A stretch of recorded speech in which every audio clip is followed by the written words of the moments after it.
ભાવનગર જિલ્લામાં ફરી સિંહનો આતંક પશુપાલક પર હુમલા કર્યો હોવાની ઘટના સામે આવી છે. સિહોર તાલુકાના ટોડી ગામ નજીક ગૌચરણમાં પશુ ચાવી રહેલા પશુપાલક વિજયભાઈ બલિયા પર આજે સાંજના સમયે સિંહે અચાનક હુમલો કર્યો છે. મળતી માહિતી મુજબ સિંહે પહેલા દુધાળુ પશુ પર હુમલો કર્યો હતો. બાદમાં પશુને બચાવવાનો પ્રયાસ દરમિયાન વિજયભાઈ બલિયા ઉપર પણ સિંહ તૂટી પડ્યો હતો, જેના કારણે તેમના શરીરના વિવિધ ભાગોમાં ઈજાઓ પહોંચી છે. ઈજાગ્રસ્ત વિજયભાઈ બલિયાને તાત્કાલિક પાલીતાણા તાલુકાની ખાનગી હોસ્પિટલમાં સારવાર માટે ખસેડવામાં આવ્યા છે, જ્યાં તેમની સારવાર ચાલી રહી છે. ભાવનગર જિલ્લામાં છેલ્લા કેટલાક સમયથી સિંહોના હુમલાની ઘટનાઓમાં વધારો જોવા મળી રહ્યો છે. વારંવાર થતા આવા હુમલાઓને કારણે પશુપાલકોમાં ભયનો માહોલ સર્જાયો છે અને વન વિભાગ સામે સુરક્ષા અંગે સવાલો ઉઠી રહ્યા છે.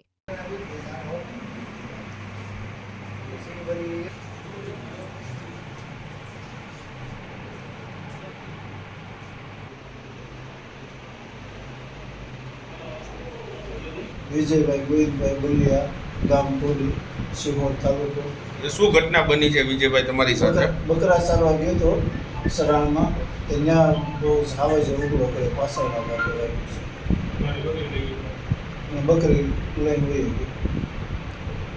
પછી તમને સાવાજે મૂકી દીધો? હા, એ લાકડી મારી એટલે એમને મૂકી દીધો. ગોકુળભાઈ, સંજયભાઈ તમારા શું થાય છે? વિજયભાઈ મારા કાકાના દીકરા થાય છે.